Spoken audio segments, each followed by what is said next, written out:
Para nuestros amigos que están conectados de forma virtual en cada servicio, en cada noche que tenemos en este lugar. ¿Cuántos decimos un amén para que nos escuchen los que están en las redes sociales? Amén. Amén.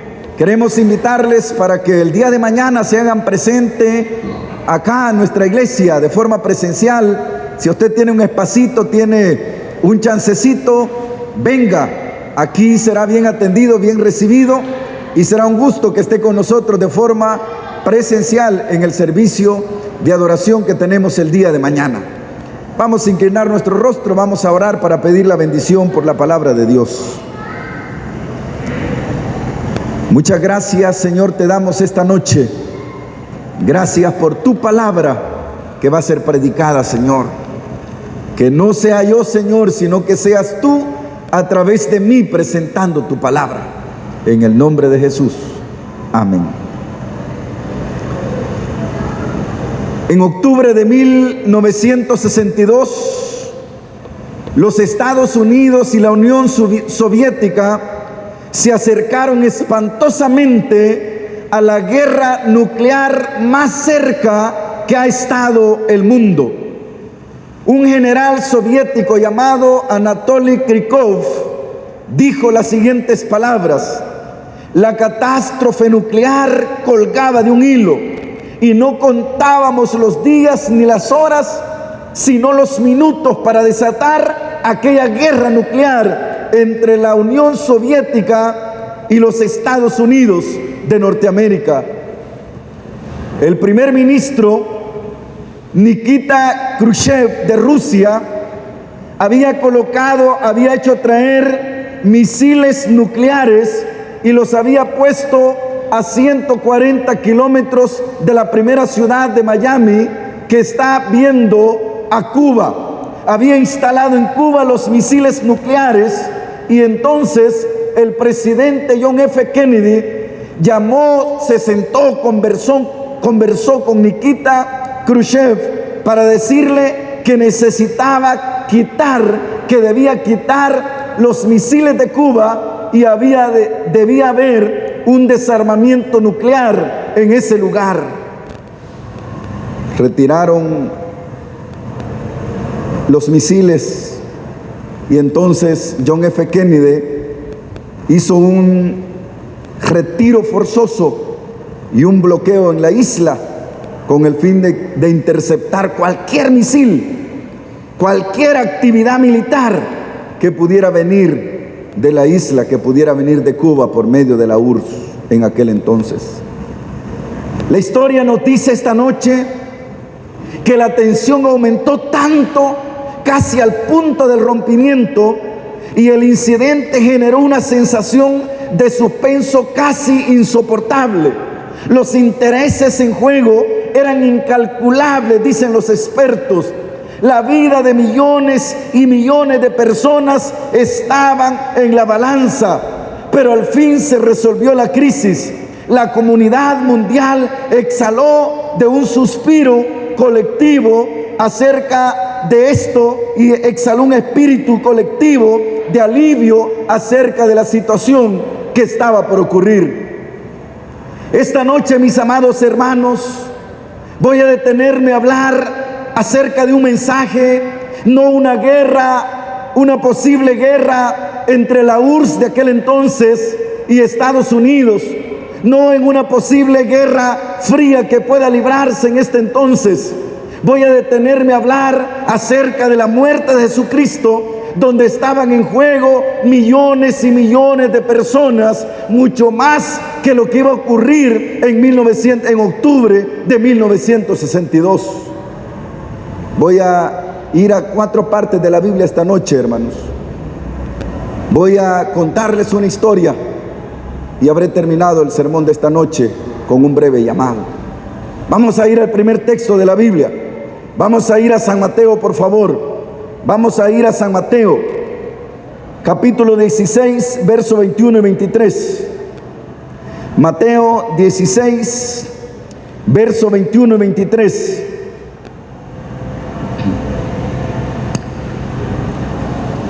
San Mateo, ¿ya lo tienen, hermanos?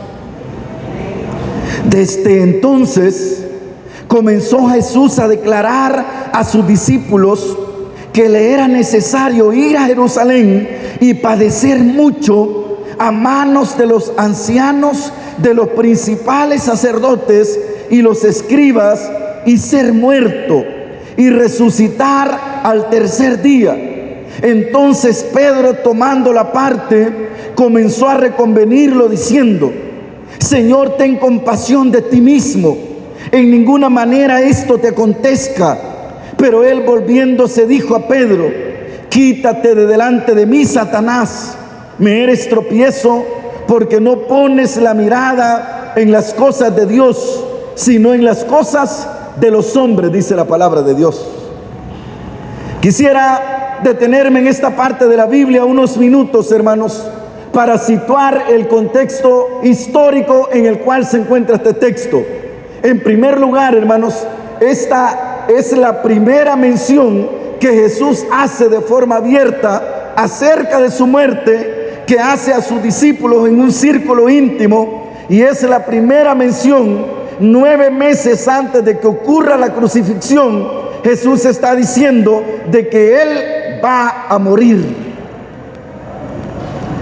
Pero Pedro sale y dice: Señor, esto no te puede acontecer. Pedro y los demás discípulos no se imaginaban al Salvador crucificado. Pedro y los demás discípulos no se imaginaban al Salvador muerto. Pedro y los demás discípulos no se imaginaban al Redentor dando la vida por los seres humanos de esa manera. Ellos se lo imaginaban viniendo y usurpando el reino, conquistando el reino que había perdido Israel en manos de los romanos. Pero no podían imaginarse las terribles escenas de las cuales Jesús les hablaba. Les mencioné en primer lugar que ese texto está situado 9 meses. Jesús les está diciendo: voy a morir, y Jesús les está diciendo eso 9 meses antes de que ocurra la pasión, de que ocurra la crucifixión de Jesús. En segundo lugar, ese texto está situado un poquitito antes de lo que la Biblia le llama transfiguración, cuando el rostro de Jesús se ilumina. Moisés y Elías descienden y hablan con Jesús para fortalecerlo.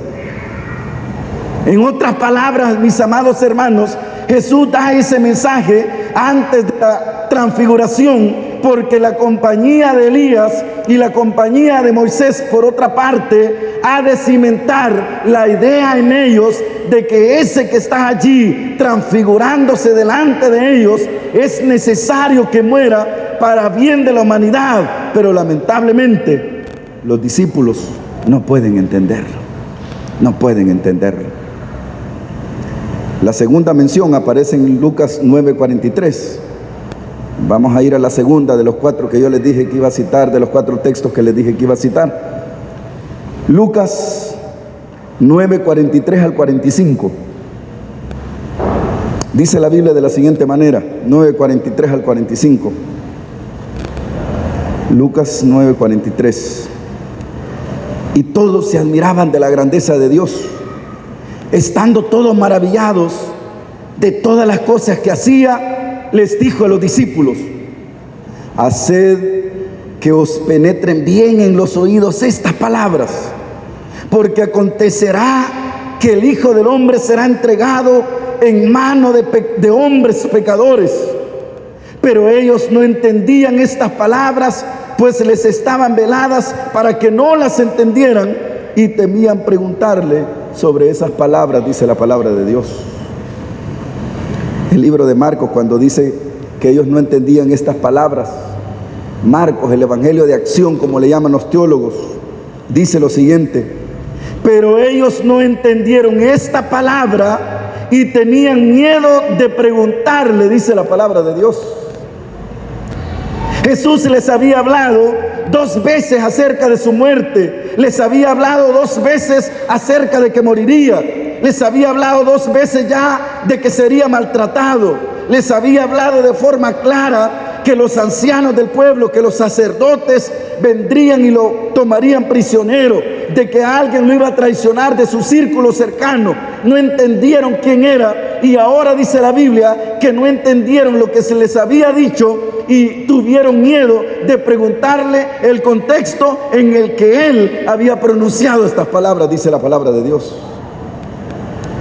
Quisiera detenerme en el mensaje de esta noche para decirles a aquellos que nos están escuchando por las redes sociales, aquellos que me están viendo por las redes sociales y los que estamos aquí, quisiera detenerme para decirles que quizás muchos de los que estamos esta noche en este lugar, quizás al igual que los discípulos, no es que no logramos entender lo que sucedió, sino que no logramos entender lo que está por ocurrir en este mundo muy pronto, mis amados hermanos. Yo no sé si esta noche hay más de alguna persona en este lugar que ha tomado su vida liviana, no ha entendido al igual que los discípulos y piensa de que este mundo es para siempre, piensa de que este mundo va a durar eternamente, cuando la Biblia dice de que Jesús muy pronto viene en gloria por segunda vez y todas las cosas terminarán, y entonces aquellos que se prepararon con Él irán a morar con Él por toda la eternidad, dice la palabra de Dios. ¿Quieres estar en ese grupo? Debes hacer los arreglos necesarios para eso. No entendieron, dicen los discípulos. La Biblia dice, no entendieron los discípulos.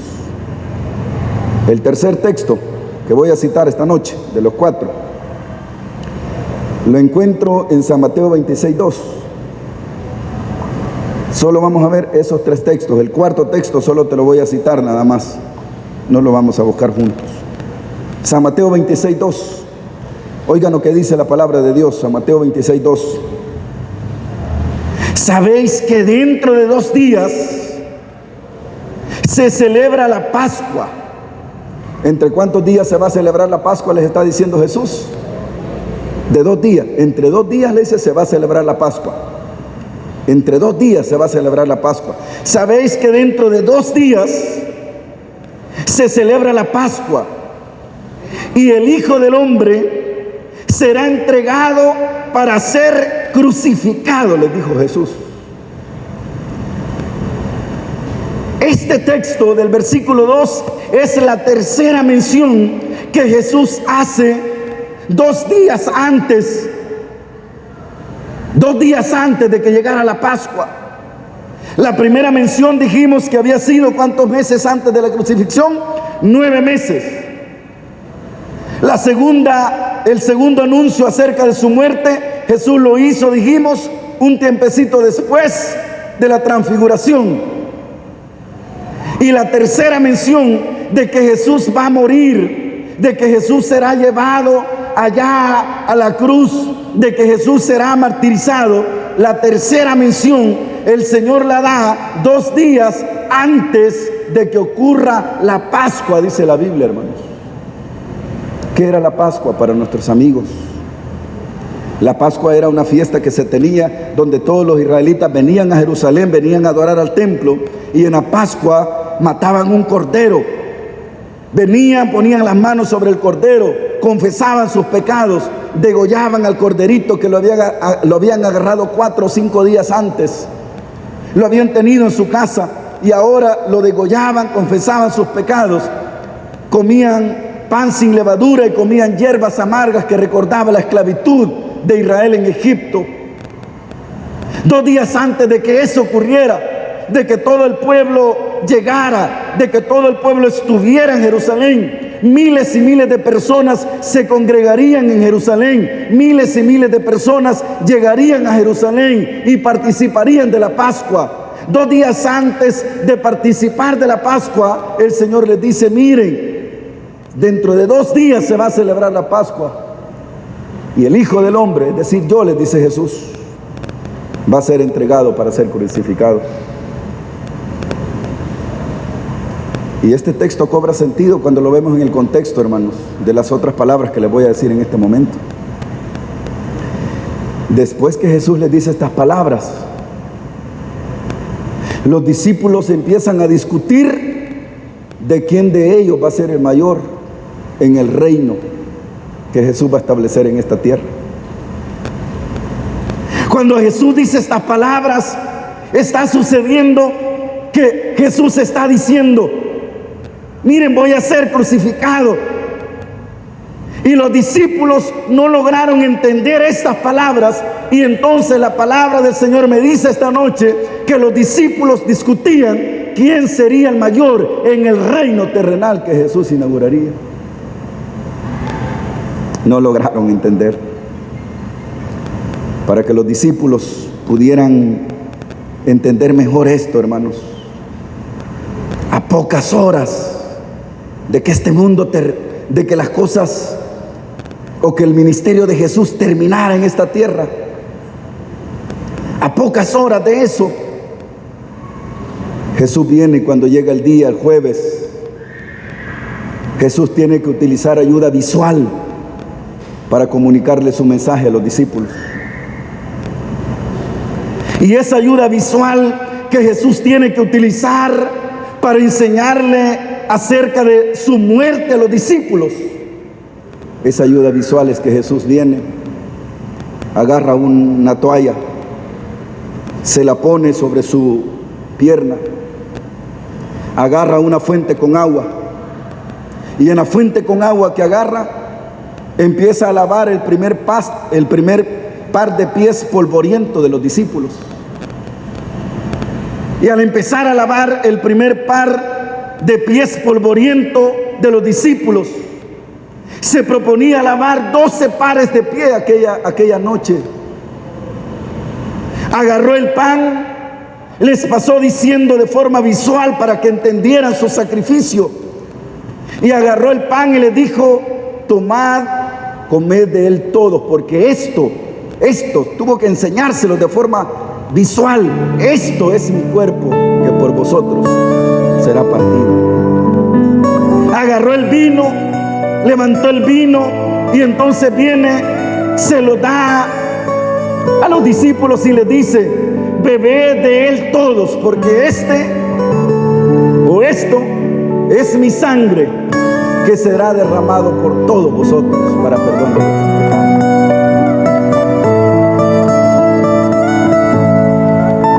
Terminó la fiesta,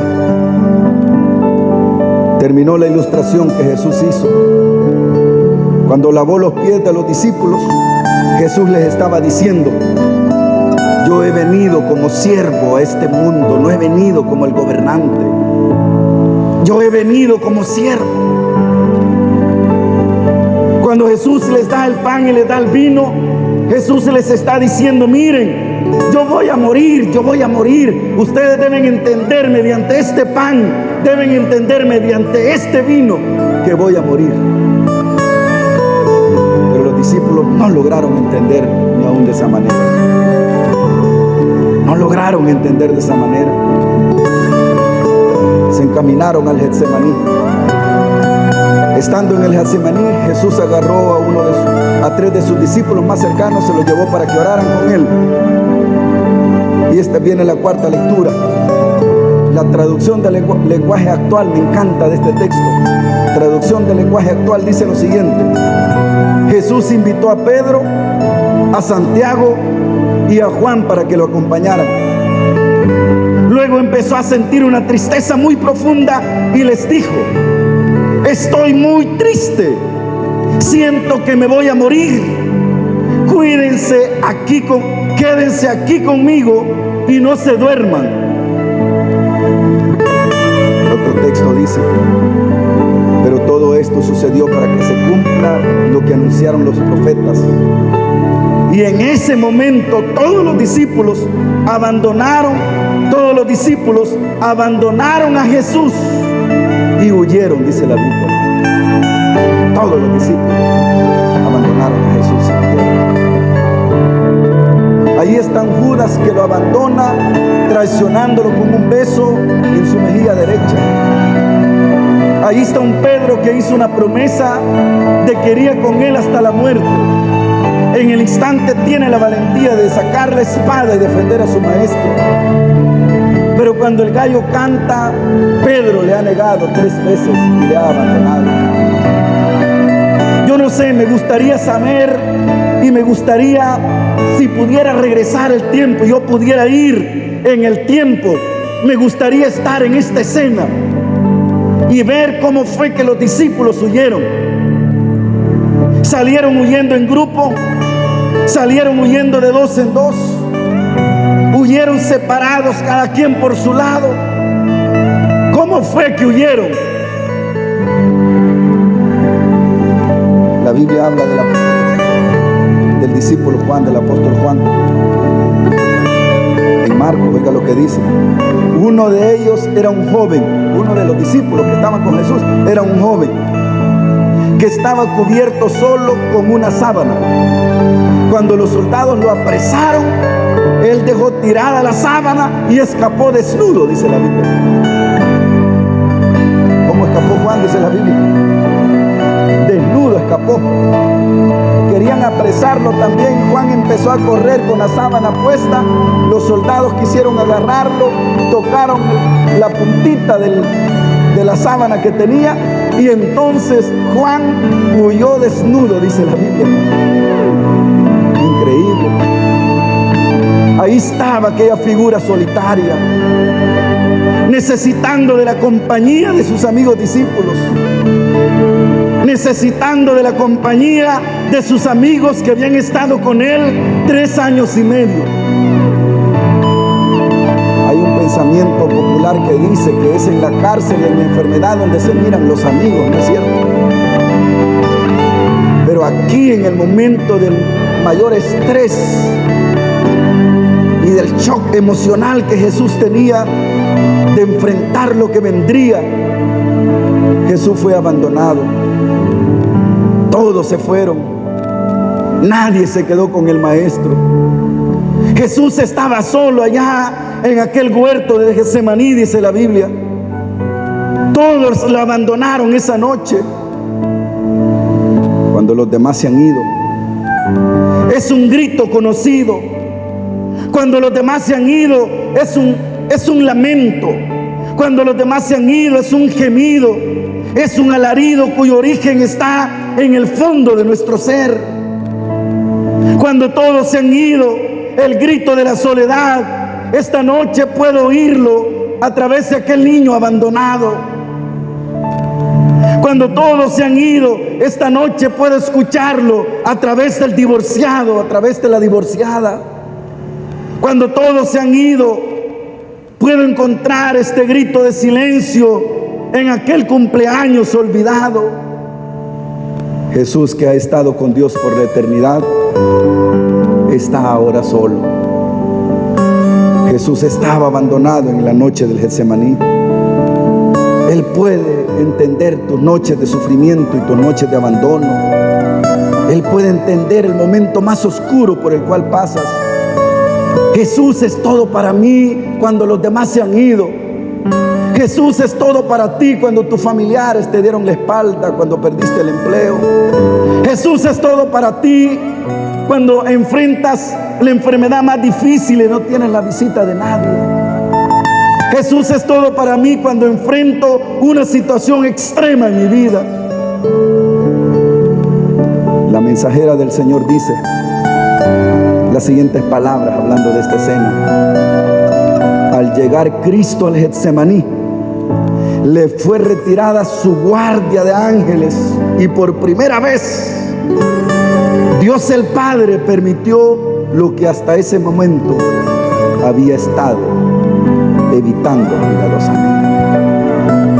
Hasta que se le retiró a Jesús, dice esa cita, hermanos. La compañía de los ángeles que había estado con Jesús se le retiró desde el Getsemaní y fue abandonado. Fue abandonado por tus pecados y por los míos.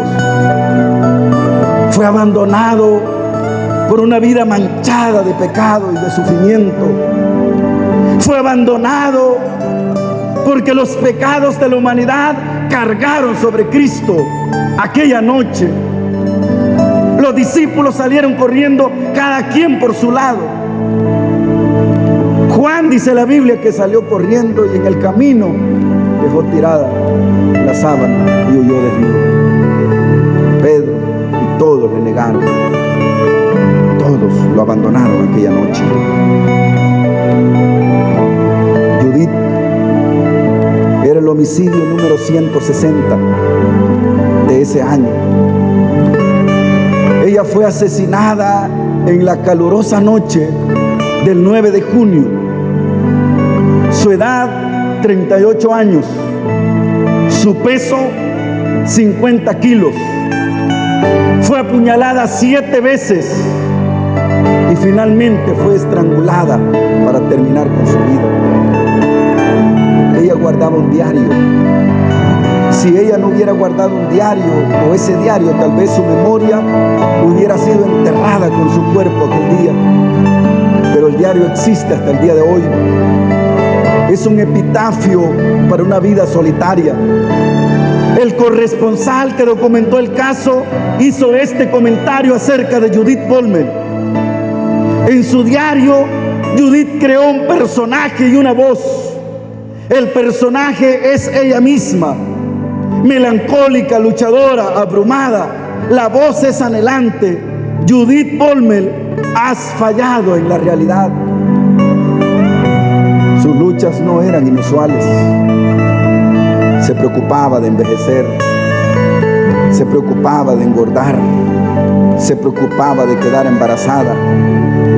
Ella vivió en Coconut Grove, Miami, Florida. Judith fue el parangón del ser humano confundido. La mitad de su vida era fantasía, la otra mitad era una pesadilla. Exitosa como secretaria, perdedora en el amor. Su diario estaba repleto con cosas tales como la siguiente: ¿dónde están los hombres con las flores, la champaña y la música?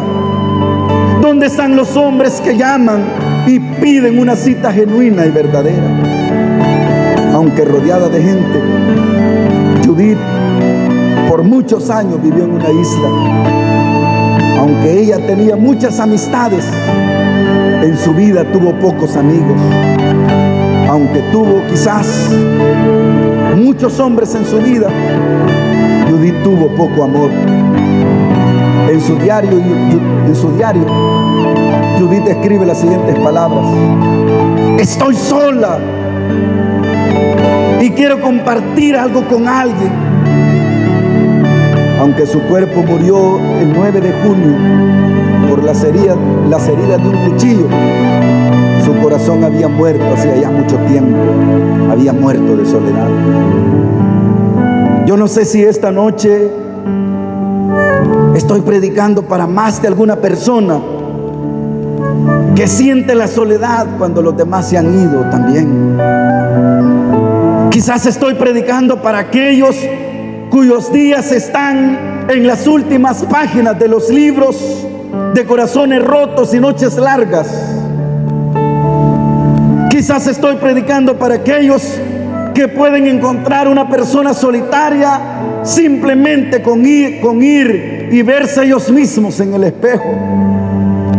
Quizás estoy predicando para más de alguna persona esta noche que me está viendo por las redes sociales, que siente temor al mañana, a lo que va a venir mañana. Quizás estoy predicando para alguien que me está viendo, que la soledad se ha convertido en un estilo de vida para usted.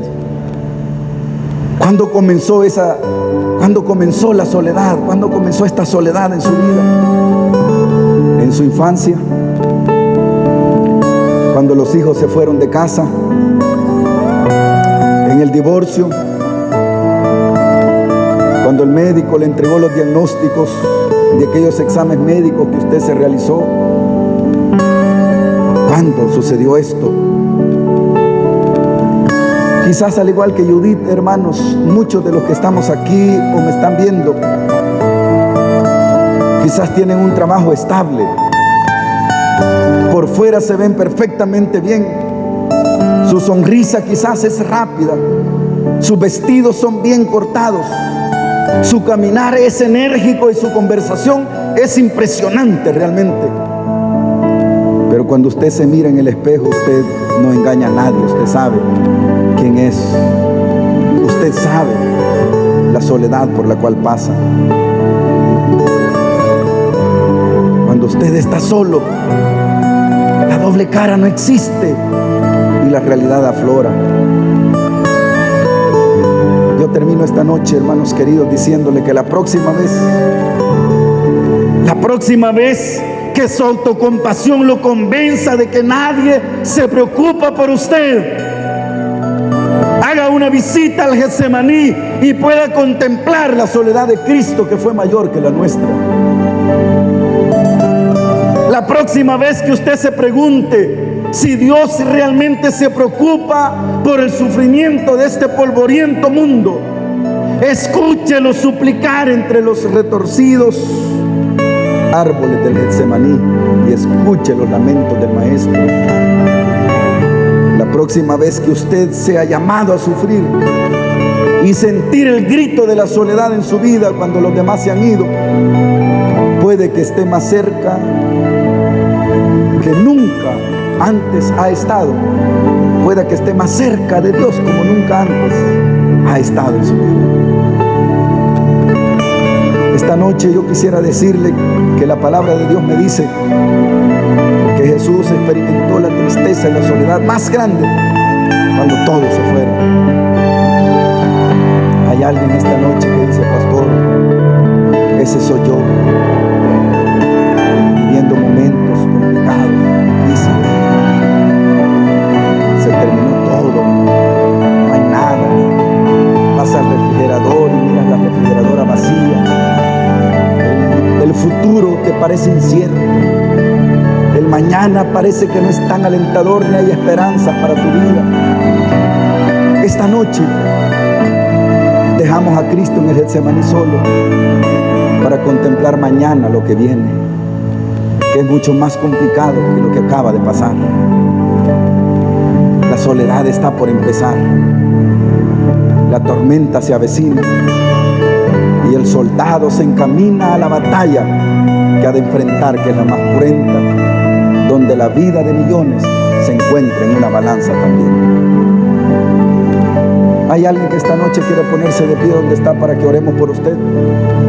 Hay alguien que esta noche dice: pastor, yo quiero que ore por mí. No voy a pedirle que venga adelante, solo voy a pedirle que se ponga de pie. Yo quiero orar por usted esta noche. Que le bendiga, hermano. Yo quiero ponerle en la mano de Dios. Yo quiero que usted contemple a Jesús. Yo quiero que usted venga a Jesús esta noche y le diga: Señor, aquí está mi vida. Señor, no pasé adelante. Pastor no me dijo que pasara, pero aquí en mi asiento, Señor, aquí donde estoy de pie, yo voy a entregarte mi vida y voy a empezar una vida nueva.